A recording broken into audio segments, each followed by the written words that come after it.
Welcome to the Science Studio. We're actually at the Scripps Institution of Oceanography today in La Jolla, California. The Scripps Nuremberg Prize was awarded last night to our guest, Richard Dawkins.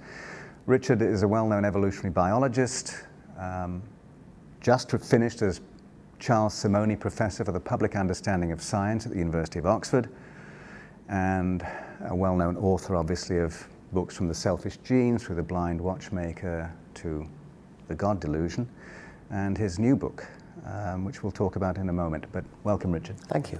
New book is called? The Greatest Show on Earth, The Evidence for Evolution. It was supposed to be called Evolution, the Greatest Show on Earth, the Only Game in Town, which was a slogan on a t-shirt that somebody sent me, but the publishers wouldn't go for the second part, so it's limited to The Greatest Show on Earth. All right.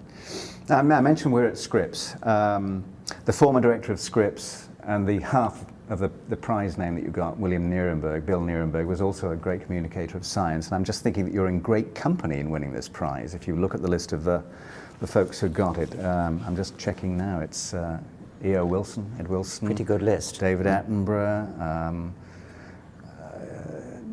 Jane Lubchenco, who's now the administrator of NOAA, Walter Cronkite. Yeah. Jane Goodall. Jane Goodall, Craig Venter, James Hansen. Two climate people in there, incidentally, and we are at a place where a lot of the original work has been done that contributes to the whole global warming issue. This is slightly a curve for you, but only in the sense that global warming is one of the important issues in science and social policy at this point.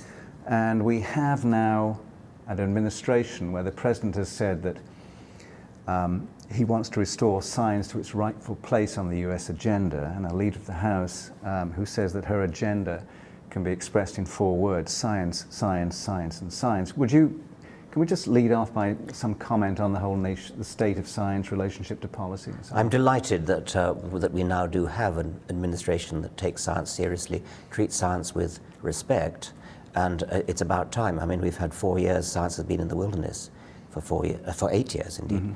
Mm-hmm. So that's extremely welcome. On the matter of global warming, and it's obviously an extremely important issue, it's one that's very hard for lay people to evaluate. It's very complicated, involves complicated model building, and lots of different experts involved in their different spheres. That does make it hard, because it means that to some extent we who are not versed in the details have to take on trust what experts tell us, and that's always risky. It's not what scientists like to do. I mean, they like to sort of evaluate it for themselves.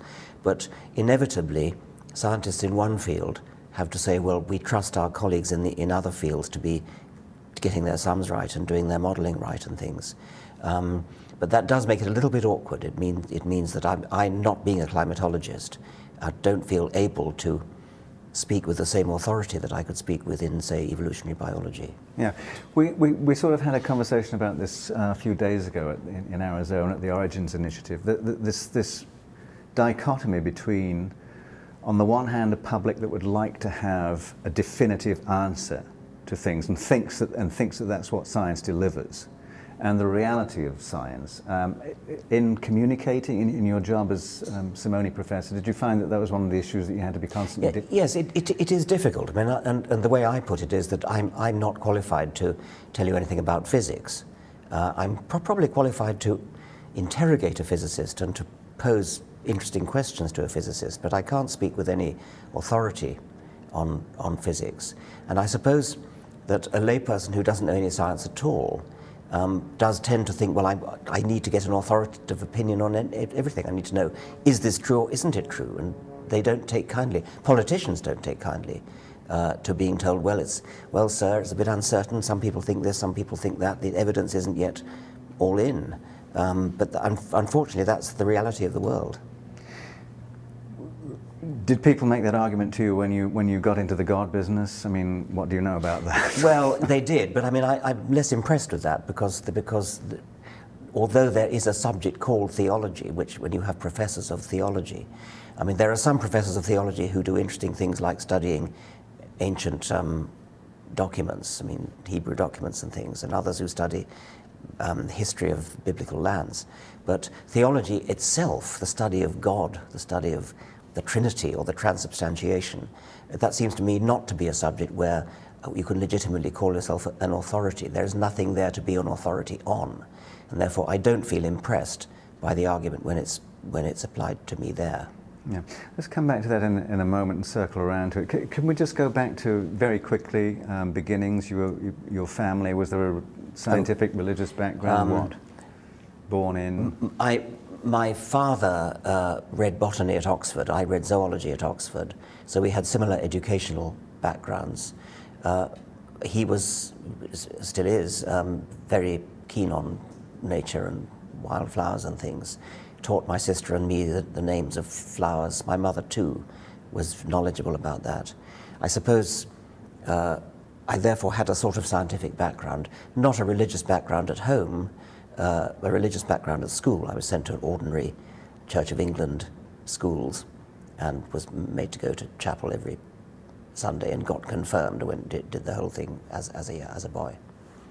I mean, that's a fairly typically English story, because and my memory is that the requirement for there being RI, as it was known, religious instruction in the schools, was in fact part of a suggestion put forward by T.H. Huxley, of all people, when he was running the London... I wasn't aware of that, but I'm not totally surprised, because it does seem to me to be educationally valuable that children should be taught about religion, which I imagine was Huxley's idea.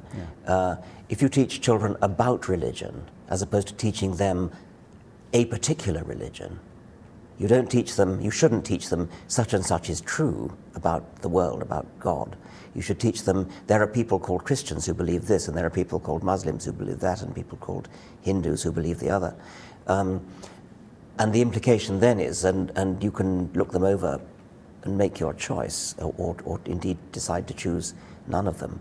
I think that a proper program of education in comparative religion would sound the death knell of religion, probably even more surely than a proper education in science, and I'm all for both. One of the questioners after your lecture last night, this is the same point, essentially said, look, I'm a Christian, I would like to impart Christian values to my children.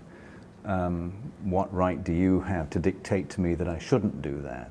And your response was to say, in fact, that you weren't dictating to him, but that you thought that he ought to offer the opportunity to his children. Exactly, yes. I mean, it's one thing to talk about the rights of a parent to teach their children whatever they like, but what about the rights of children? We already accept the principle that there are certain things parents do not have a right to do to their children. They can't beat them black and blue, they can't knock their teeth out, they can't be cruel to them. The state even steps in and takes children away when that happens. I'm not advocating that in the case of religious indoctrination, but at least that shows that we accept the principle that parents don't have an absolute right over their children, and children are people too. They have a right to learn, to be exposed to all that humanity has to offer, which includes science.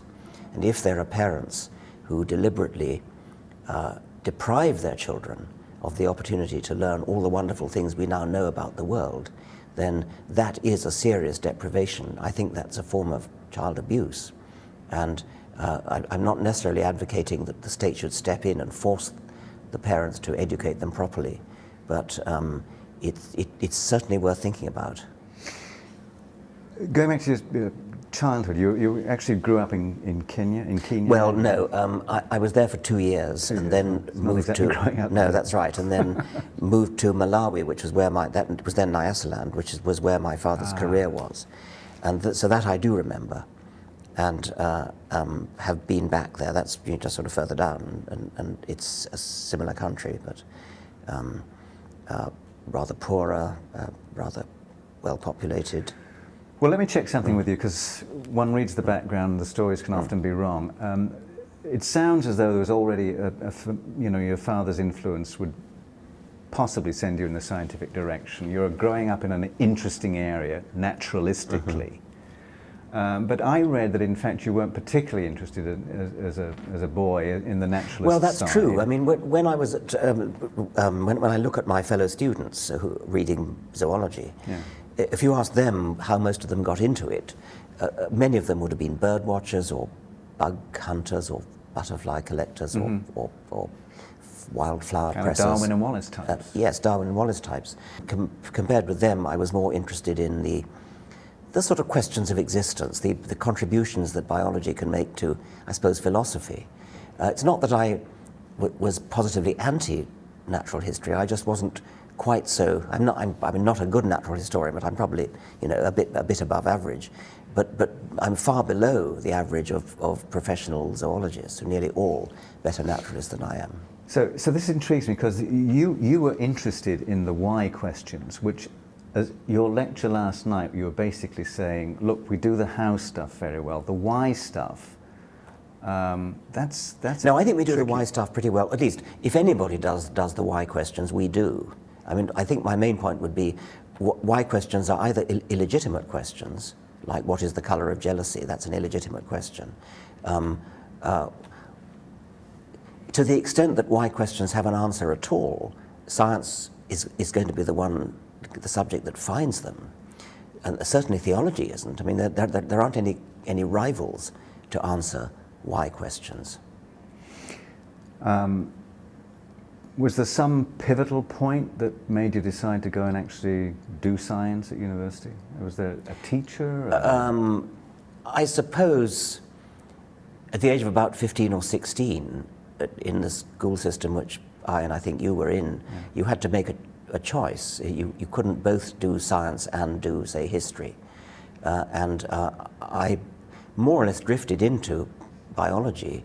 It was, I wouldn't say I was wildly interested in it. I wasn't that good at school, and I was sort of more interested in biology than in anything else. And so it was a kind of drifting in, partly perhaps my father's influence. I didn't really become deeply fascinated by it until my second year at university.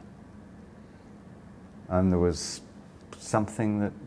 It was the subject itself, I think, aided by the tutorial system, which is unique to Oxford and Cambridge, right, where you, instead of being lectured to and then going to practical classes and sort of having to meet a required standard in exams in which it was assumed that there was a body of knowledge that you had to learn. The essence of the tutorials, at least that I experienced with Oxford tutors, was that you were given an essay each week, which was often on a controversial topic, which you were supposed to come up with a view on, having devoted the entire week to going into the library and reading up all the original literature, all the original research papers in the original journals on this topic. So this is a very heady experience for a 19-year-old to be, in effect, as near to a world authority as you could become in a week. And you probably ended up knowing more about it than your tutor in certain cases, because although he had spent time reading it up, he wasn't so up to date because you'd just been in the library for that week learning it up, and not learning it, reading it, digesting it, sleeping, dreaming it in some cases, including mine. So when I came to write the essay, I was kind of temporarily obsessed with this subject. It was coming out of my ears.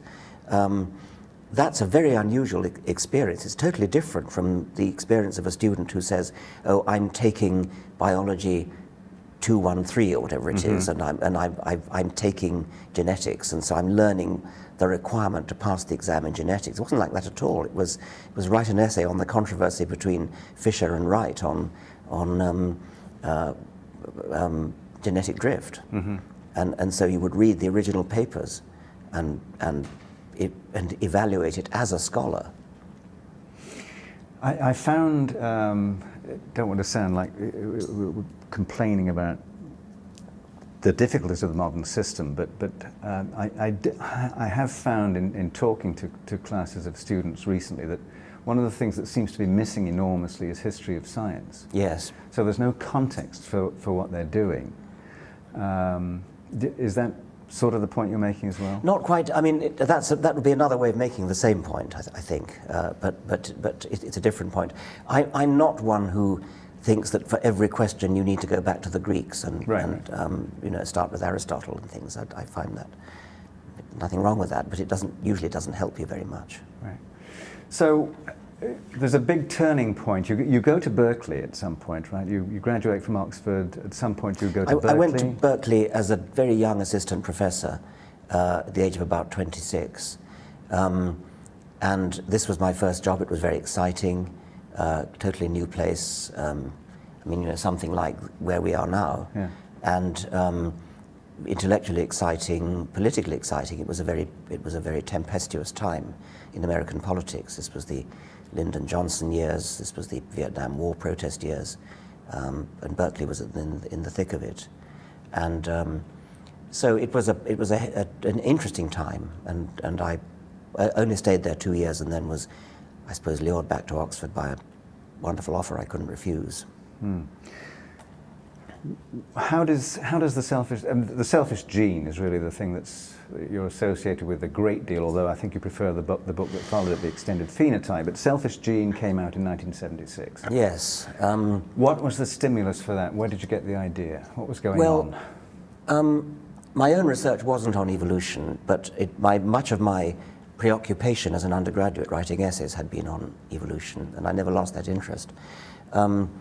There was a spate of popular books in the 1960s and early 70s which committed what I regarded as the grave fallacy of group selectionism in explaining the very important question of altruism, cooperation, and how that evolves. And I wanted to write a book to explain what I thought was the correct interpretation of Darwinian natural selection, the level of the gene. I'd started lecturing on this topic in Oxford, actually, before I went to Berkeley. I stood in for Nico Tinbergen when he went on sabbatical. And I was at that time very excited by the papers of W.D. Hamilton on what's called kin selection, and which kind of became the centerpiece of the selfish gene 10 years later. And so I based several of my lectures to the Oxford students on Hamilton. And then when I went to Berkeley, I did the same thing. And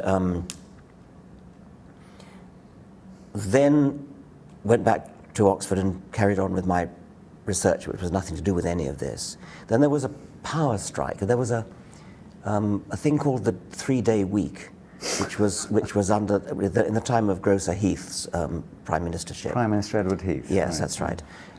And at the height of the crisis, there was the electricity was completely cut off for great swathes of time every week, so I couldn't do my lab research. Mm-hmm. So I thought, well, now's the time to write this book that I've been nurturing. And so I wrote, I think, one chapter, which was pretty much the first chapter of The Selfish Gene. In about 1972, presumably one can look up when the 3-day week was. It might have been 73, I can't remember.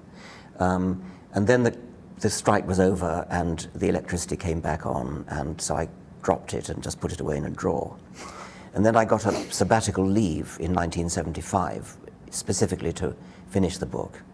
And by that time, there was more than just Hamilton on the scene. There was Trivers, there was Maynard Smith, mm-hmm. and so I put it into what I think was a fairly coherent view of natural selection at the level of the gene, as opposed to the level of the individual, and certainly as opposed to the level of the group, and published it in 1976.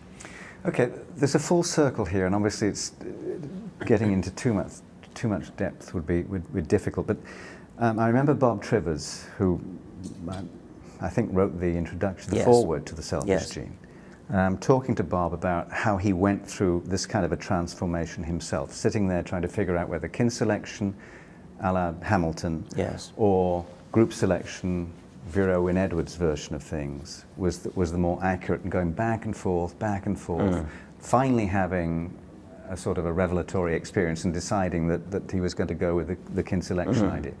We are now 30-some years on, having gone through the sociobiology phase of E.O. Wilson and so on. And now Ed himself, E.O. Wilson himself, David Sloan Wilson, are espousing a kind of return to group selection. Do you want to comment? Does that strike you? I think they're just confused. I mean, you rightly cite Wynne-Edwards for group selection. That was the group selection that we destroyed, and it various other mechanisms which really work at a genetic level. The so-called new group selection is just kin selection, or in some cases reciprocal altruism under another name. For reasons best known to himself, which I can't understand, D.S. Wilson thinks it's helpful to rephrase it in terms of group selection. How it can be helpful when he's reviving a word which has been debunked and simply grafting that word onto the very thing that did the debunking, namely kin selection and reciprocal altruism and various other things. It seems to me to be utterly unhelpful, to be totally misleading to students, and it's deeply regrettable that E.O. Wilson should have teamed up with him in this way. Do you think that one of the reasons for this, that underpinning some of this is a deep revulsion that some people still have at the rather harsh aspects that come to morality and so on if you're espousing a completely kin selection view? I have too much respect for E.O. Wilson to suggest that he would be motivated by that kind of reasoning. I mean, it may be. I'm sure you're right for certain people, but science, after all, is science. It's the science of what's true. It's the study of what's true, and it doesn't matter if it's disagreeable. It doesn't actually have to be disagreeable, because the fact is that humans are, in many cases, nice and loving and cooperative, and we don't have to obey. We don't have to behave in a ruthless way. I mean, the main message of the selfish gene actually was that genes may be selfish. They have to be selfish. That's sort of almost part of the definition of how natural selection works. But in the course of selfish genes acting in order to promote their self-interest through the generations, they may very well program altruistic behavior at the level of the individual, as I mentioned, kin selection, reciprocation, and so on. And those are robust theories. They work, and they can be generalized sort of by the cuckoo principle, that sometimes mistakes are made, so that altruism, which originally was selected in humans during a time when kin relations were very important, generalize to people in general. So that's why we give money to Oxfam and feel empathy towards people who are suffering and so on. We can devise a perfectly good theory which frees us from the need to feel all pessimistic about human nature. But even if it didn't free us from the need to be pessimistic about human nature, fretting about human nature is no reason to change our science. Science is the science of the truth. I noticed, I made some notes last night from the lecture that you gave. Let me just take a quick look. You were talking, in fact, about some of the things that we now do are subversions of the original machinery, in a sense, so that we have goal subversions, and subversions of parental care would be the liking for pets and so on, or subversion of... Yes. Well, subversion, that's what I meant by the cuckoo principle. Subversion is the way out of feeling pessimistic about all these things. I mean, we are a highly subverted species. Even if our ancestors were selfish and ruthless, when even they didn't have to be because of the kin selection, etc. But we are highly subverted, so we actually can be, many of us are, really rather nice. But perhaps I should, before leaving the Ed Wilson thing, I should say, I mean, he's talking specifically about ants, which he, of course, knows better than anybody, and is sort of tempted to say he wants to reintroduce a kind of group selection, because he's looking comparatively at what it is that led to certain groups of insects becoming eusocial and others not, and is saying that you can't get a good handle on explaining which groups went social by thinking purely in terms of the coefficient of relationship, the fraction of genes held in common between individuals.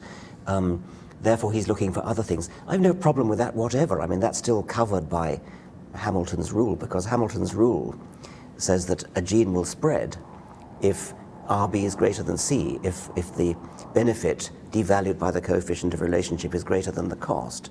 And you mustn't forget B and C.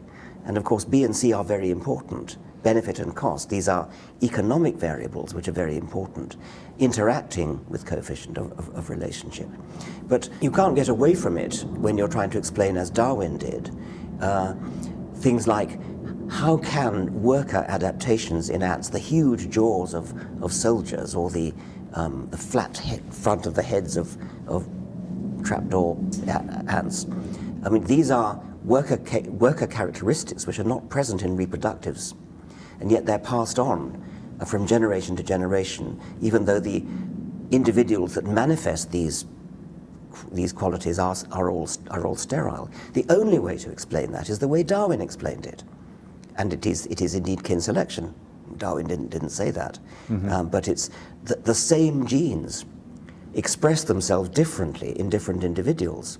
They express themselves in workers as massive jaws or as flat fronts to the head. And they express themselves in queens or males in other ways. But the gene in a queen is favored because copies of the same gene in reproductives, in young queens and young males, is protected by the massive jaws which are made by the same gene in the soldiers. That's not group selection. That's gene selection. The whole thing is gene selection. Everything in Darwinism is gene selection. And it's just unhelpful and confusing for somebody as influential as Ed Wilson to suddenly turn around and say he started thinking about group selection again. What's he thinking of? Confusing the issue like this. Tell me something, since you just mentioned Bill Hamilton, would you like to just say a little bit about who Bill Hamilton was? Yes, he was an English biologist who was a great entomologist. He was a very deeply thoughtful, reflective man. I think rather like Darwin in that respect. He has been called by some people Darwin's greatest successor of the 20th century. That's disputable. But I mean, Fisher would be another candidate for that. I would say Hamilton was Darwin's greatest successor in the second half of the 20th century. He looked at selection from a genetic point of view. He always asked himself the question, how would a gene improve its survival chances by acting in various ways?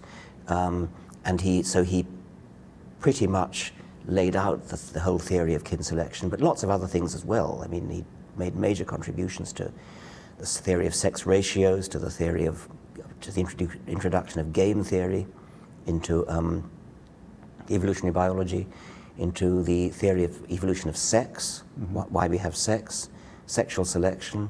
He was an immensely fertile mind, constantly throwing off ideas which he would bury deep in paragraphs in other papers. You had to sort of ferret your way through them. I was once having a conversation with him about the evolution of eusociality, true social behavior, in termites, which are rather different from ants, bees, and wasps.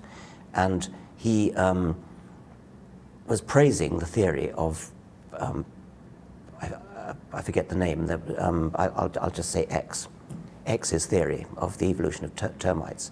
And I said, but Bill, that's not X's theory, that's your theory. You proposed that 7 years ago in your paper in, I forget, I mentioned some journal. And he said, no, that was X's theory. So I said, no, it wasn't. And I ran to the library, which was just close by, fetched the relevant book, opened it and said, look, it's your theory. And he looked at it and he said, oh yes, it does appear to be my theory after all. But X expressed it better, he said. So he had this sort of personality which you being English will know about Winnie the Pooh and right. He was Eeyore. Eeyore, right, he was, absolutely. He had this sort of lugubrious melancholy. Yes. He was a dear man. He was devoted to science and to truth. It led him into all sorts of difficulties. He felt himself to be undervalued as a student, which he was. He was sitting on his PhD thesis in London was among the most important contributions to evolutionary theory of the late 20th century, of the second half of the 20th century. It was unappreciated at the time, more or less ignored at the time. And I think he felt done down by this. He sort of felt, not exactly bitter, but I think undervalued. He was immensely valued later in life. I mean, he died celebrated justly and loaded with honours. Yeah. Now, I'm thinking about somebody else about the same period, just to close this, because there's a different response. That, obviously there was George Price. Oh, yes. Another story. George Price, who played an instrumental role in some of the equations that were used to describe the inclusive fitness theory, kinship and so on, who took his own life because it was such a depressing view, allegedly. Yeah, I never met George Price. I mean, Bill Hamilton and John Maynard Smith were both close friends of mine and knew him well. It does appear he was very mentally unstable, and the story does seem to be true that he took his own life because he was so depressed by the implications of evolution for human morality. It seems to me a curious sort of reasoning, because it's quite clear that we don't, as a matter of fact, follow Darwinian dictates slavishly the way he might have feared. But there are all sorts of stories told about him, and I think they're true because they were told me by people who knew him well. He took literally the injunction to sell all that thou hast and give to the poor, and he became completely poverty-stricken. I mean, sort of dressed in rags and sleeping in doorways and things, because he gave everything away.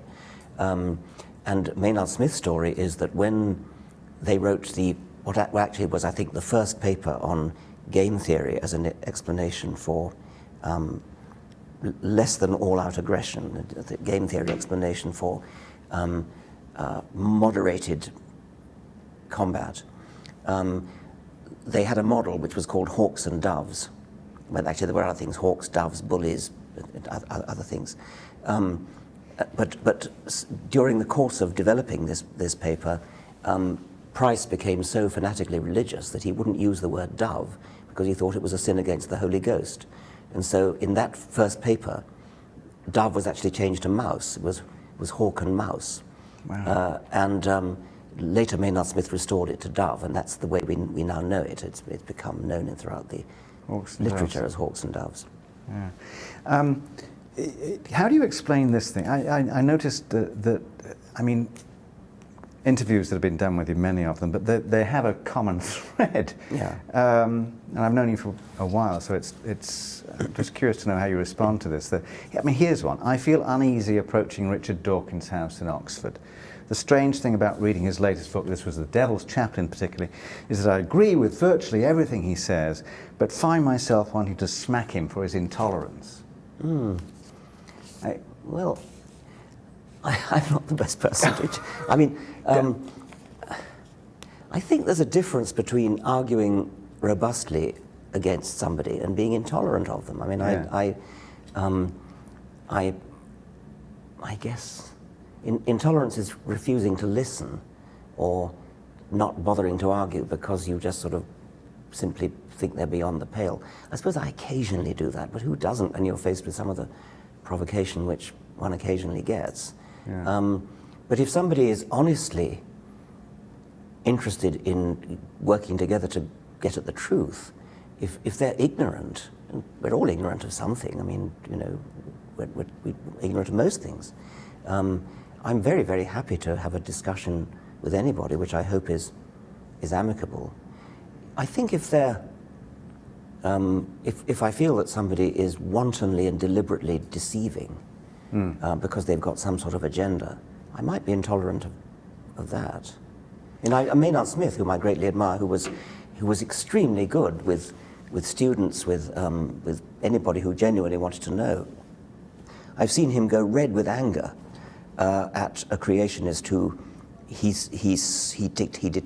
caught out in using deceptive tactics to mislead students. I suppose I'm a bit like that.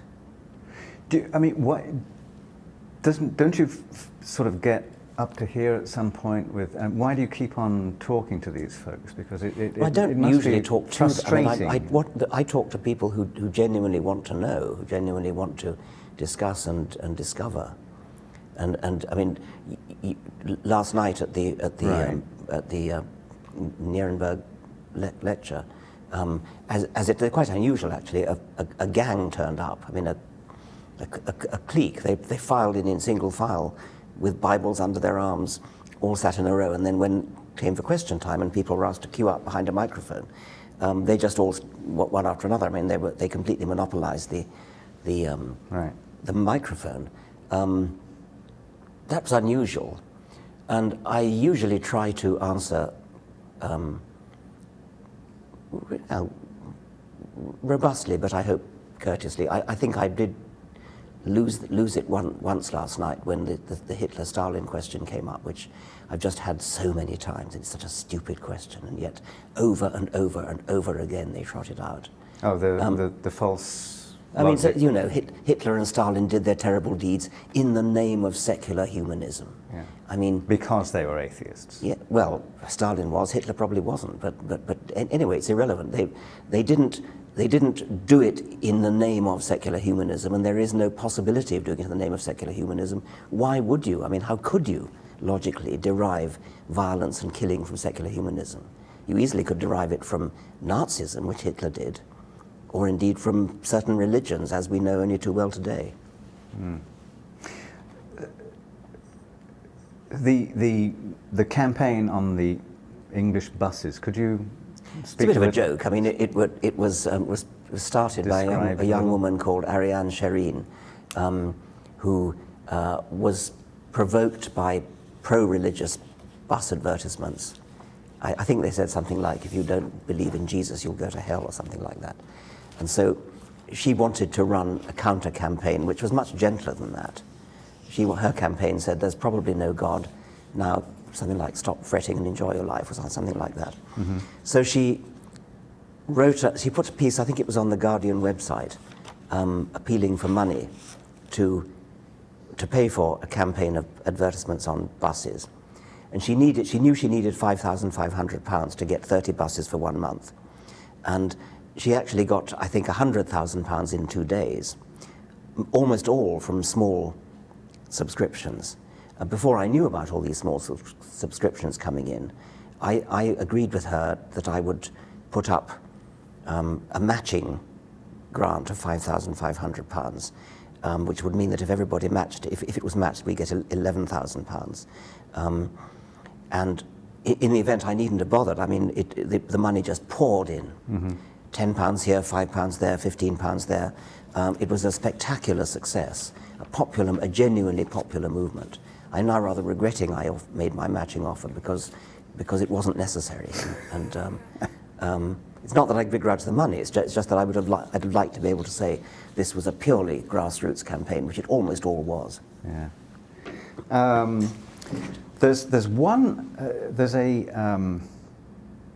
I don't remember the exact reference now, but isn't there an edict against your website, your richarddawkins.net? In Turkey? The Turkish Yes. people have been told not to go there. Yes. It seems that there's an odd loophole in Turkish law, such that if any citizen goes to the authorities and complains about a website, it's instantly closed down while they investigate it. I think that's the way it works. Yeah.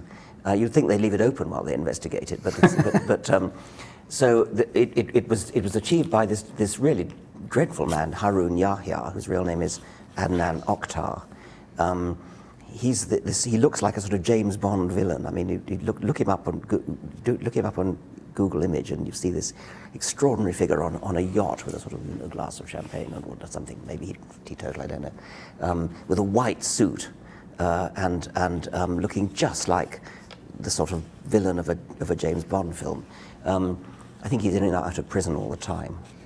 He's certainly under suspicion of all sorts of terrible things. And he's the one who wrote this astonishingly big, fat coffee table book. Oh, the one that was sent around? Which sent round free to all. That means there's a colossal amount of money there, because this is a very, very high quality production, not high quality content, but high quality production book with glossy pictures.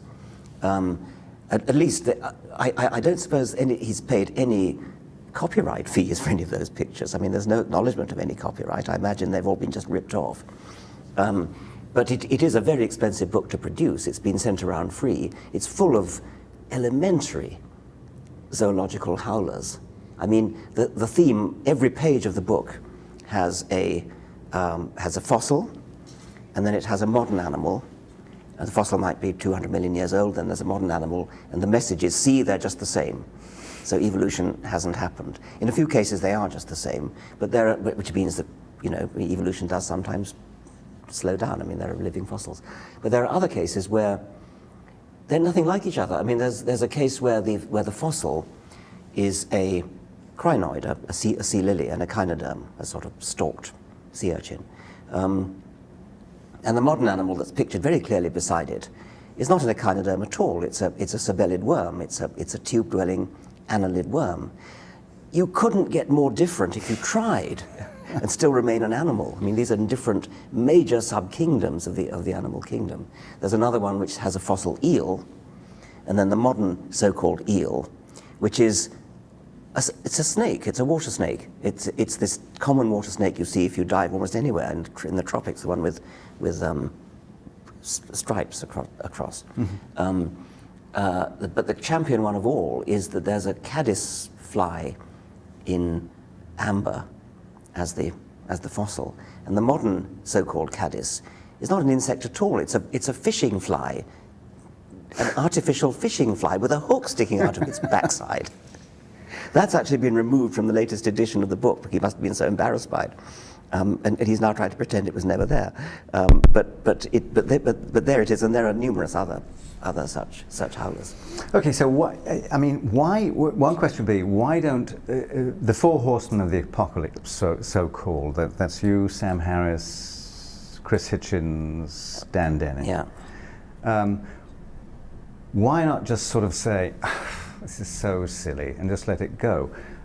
Because it's been quite clear from some of the tone, I've spoken to Sam obviously about this, and we've done the Beyond Belief meetings, as you know, that at least what appeared to be part of the strategy was to say, we have to take a full offensive to the whole notion of people who are subscribing to a religious point of view, and that that moderates, even just people who just like going to church, like singing the songs, like the architecture, like the music, have to be shaken out of their...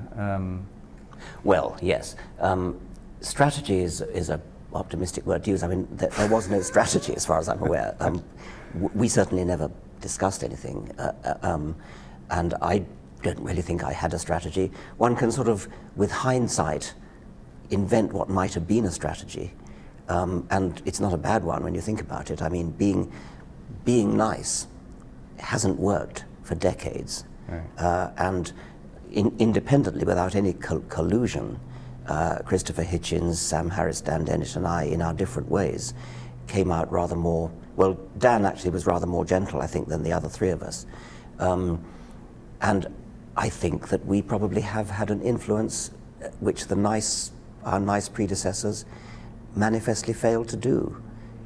So I think it's nice to be nice, and that there are other people who adopt that policy, but I think there's also room for people like Sam and Christopher and me. A little in your face. Yeah. In a good-humoured way. I mean, we're often accused of being shrill and strident and things, and those are nearly always, those adjectives have become so ubiquitous that they almost can't see our name written down by a religious person without being preceded by that. I actually think, I mean, I like to think that The God Delusion is actually quite a funny book. I mean, I think it should make you laugh. It's certainly not strident. What about the people who criticize the theology and the so on and so forth? I mean, that wasn't... Well, as I said before, I don't think theology is a subject at all.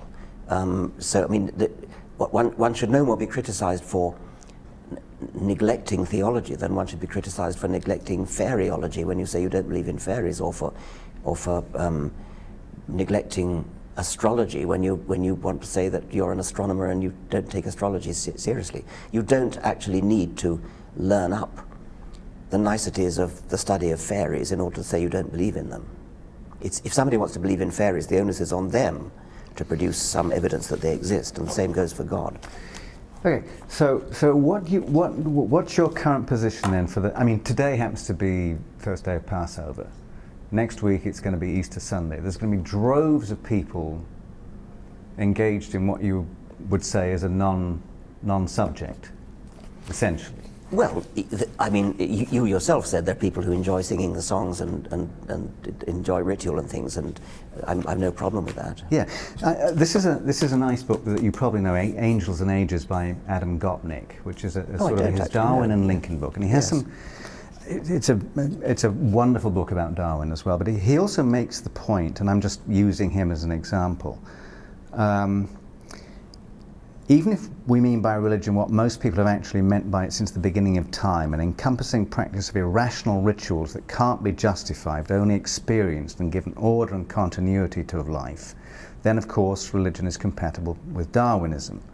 Because in a sense, it's the epiphenomena of religion, the choral music, the stained glass, the communion are the thing itself. Yes. It's kind of... Well, yes, but then it's trivial, isn't it? I mean, it's just like, you know, you enjoy music, that's fine. But I mean, religion for most people does make actual existence claims. It actually does make claims on the universe, and that's where I have problems with it. Right. That's one of the many places I have problems with it. But so you don't have a problem with people, because the sense that one had of this, in hindsight, was there a campaign and a strategy, was that the people who did go and sing the songs and go to the church and so on were somehow aiding and abetting the people who fly into and knock over buildings. Yeah, I'm not sure about that. I mean, I don't think that going to church and singing the hymns does that. I do think that there is a sort of aiding and abetting in people who say things like,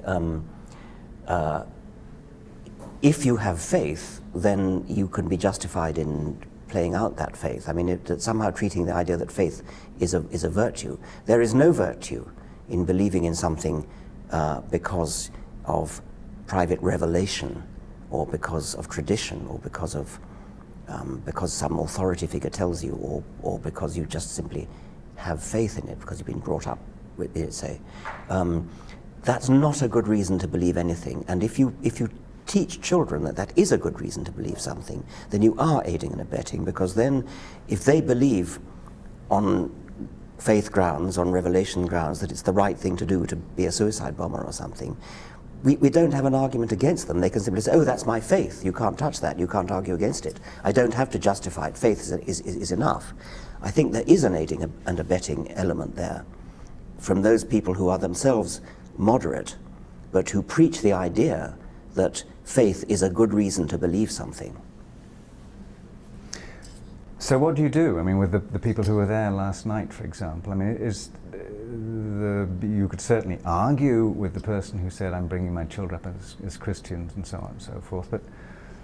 well, those people would have been unreachable, but there could have been lots of other people who hadn't really given it very much thought, and who assumed, well, I might as well bring them up Christian, everybody else does, you know, but it doesn't seem to have done me any harm. You might give such people second thoughts. If you hadn't been a scientist, what would you have liked to have been? As a child, I was obsessed with music and with all musical instruments. I gravitated towards, if there was a musical instrument in the room anywhere, I'd gravitate towards it. But I never practiced hard enough to become a good musician. But do you play something now? No, I mean, I can. I've got a natural ear for music, which is of the kind, it's melodic, not harmonic. It's the kind that if I can whistle a tune, I can play it on an instrument without thinking any harder than I think about how to whistle it, practically. But that's not necessarily a virtue if it leads you, as it did in my case, to neglect the hard graft of practicing. It was so easy for me to just use my melodic ear to play that I never bothered to learn to read music, and so I'm no good at it. then I became, at various times in my life, I've been obsessed with computer programming. And that really is a vice, that's an addiction, which I've shaken off for the moment. But I think I could easily have imagined a career doing that. I remember ages ago when we were at Caltech, you were then working diligently on those yes, that's right. computer programs. Yes, yeah. I was, yes. I spent a fortnight in the Apple Computer, had a little branch office in Los Angeles, and I worked there every day. It was one of the most productive fortnights of my life, I think, surrounded by expert programmers whom I could ask for their expert advice. But you no longer make your own No, I don't. slides No. and stuff. If you, anywhere in history, but not Darwin, this is because that's too obvious an answer, I mean, who would you have liked to have had a conversation with?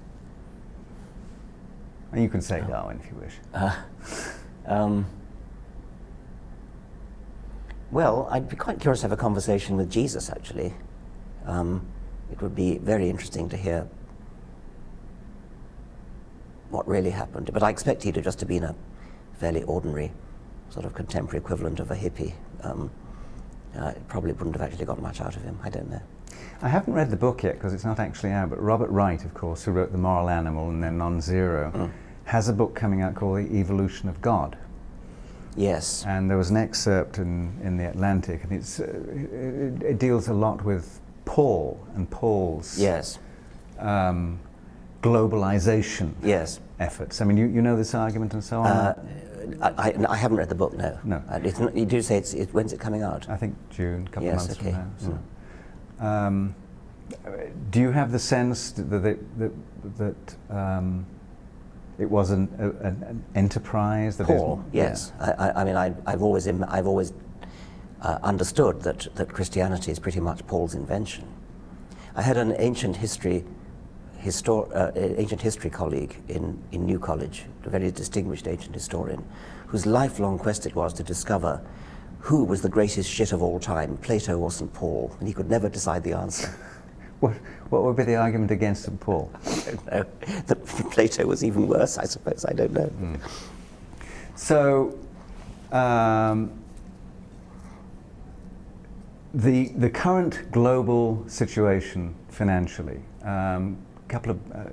Last week, David Brooks wrote a column in the New York Times in which he discussed whether this was stupidity or greed.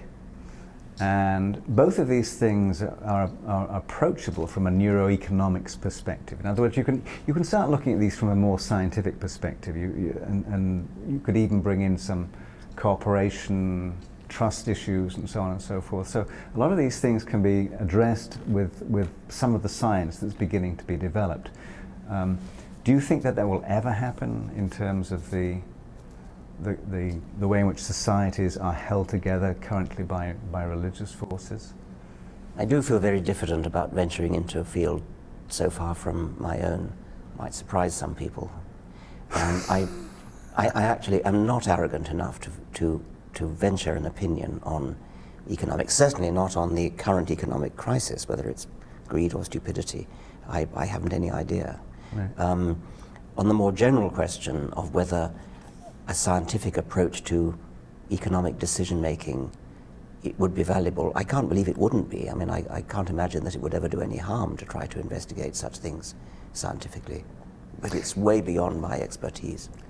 So, all right, but after God, then what? I mean, what do you have a particular topic in mind to work on next? Well, my plan after this book is finished, The Greatest Show on Earth is finished, is to write a children's book on science and on how we know about what is scientifically true, and to contrast it with myths.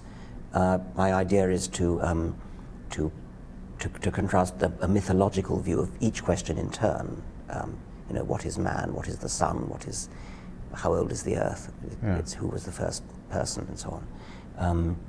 And to show that myths are interesting and poetic and fascinating.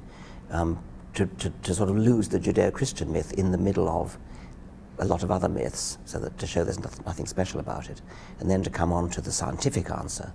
to whatever the question is. So it'd be a series of questions, beginning with mythological answers and then going on to the scientific answer. The children thing comes up a lot. I mean, one of the most vigorous things you've ever written, and one of the things that I see you react to most strongly is encapsulated in Letter to Juliet, yes. which is the letter to your daughter. Yes. I mean, was this a sense of her being disenfranchised or something? What was? Yes, I think that I didn't want to indoctrinate her, and never did. But she was how old at the time? 10. Sorry, 10. I wanted to show her the power of critical thinking, to show her that there were good reasons for believing things and bad reasons for believing things, and the good reasons for believing things have all got to do with evidence. And it's not easy to filter out the evidence, but I was trying to encourage all children, when they're told anything, to think about what might be the evidence for the thing that they're being told, and to be suspicious of anybody who tells them something which cannot be backed up by evidence. Were you successful? What is she doing now? She's a trainee doctor. She's a medical student, and doing very well. And not going to church every Sunday? No. Right. Who's the smartest person you've ever met, do you think? And who's the wisest? Are these questions you ask everybody? Yes, they are. I'm sorry. It's a bit. Okay. And occasionally I get some interesting answers. I'm kind of embarrassed to answer that because I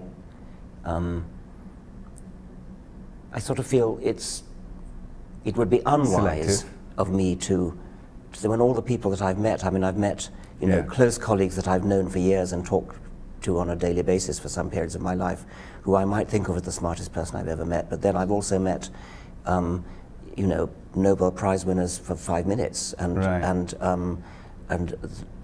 so I think I'm going to pass on that. Right.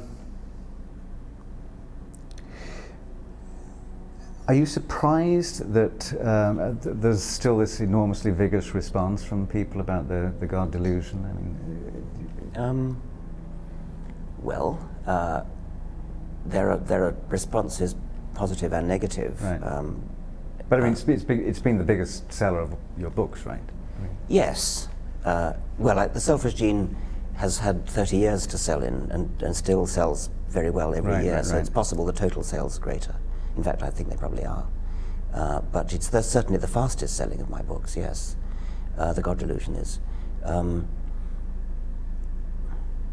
don't know. I mean, it's perhaps it's rather a good book. I don't know. Yeah. Is there any discovery that you wish you'd had made, or are you happy that with the extended phenotype you always describe as being your best piece of work? I mean, I'm sure there is. Yes. I mean, there are many discoveries that I admire, but I wouldn't really aspire to have made them. Yeah. So. Next year is the 350th anniversary of the Royal Society. Yes. It's an opportunity, as we've discussed, to talk about the sort of fact that we're living in a world that Francis Bacon essentially predicted and described to some extent. And the traders on his mythical island in the New Atlantis, if you remember, the commodity that they dealt with was light, the light of understanding. So, in a sense, scientists could be described as merchants of light. And we have a 350-year enterprise going on, at least, although there was this scientific revolution leading up to that and so on. How do you think it's done so far? I think it's magnificent. I mean, I hardly need to say that in my own field of biology, it's been transformed first by Darwin, and then by the whole of biology since, which has been underpinned by the Darwinian idea, culminating in the second half of the 20th century with the molecular genetics revolution, which is just spectacular. I mean, the idea that you turn genetics into a branch of highly accurate digital information technology. Darwin would have loved it. But also in physics, I mean, the the progress of physics since the start of the Royal Society. Spectacular as well. With Maxwell and Faraday and Maxwell and Newton and Einstein and the quantum theory revolution. I visited twice the Large Hadron Collider in Geneva, and both times was more or less literally moved to tears by the colossal enterprise of cooperating humanity, different languages, different nations, all driving towards the same cooperative end of producing this possibly the largest machine ever built, and all designed to uncover the nature of the universe, merchants of light, indeed. And I didn't think of the phrase at the time, but I was moved to tears by it. I was moved to tears similarly when visiting the Mount Palomar Observatory, and feeling that these instruments had been used to gaze out through immense distances and back through immensities of time. I think that the scientific enterprise is possibly the thing that humanity has the most cause to be proud of. Richard Dawkins, thank you very much. Thank you very much.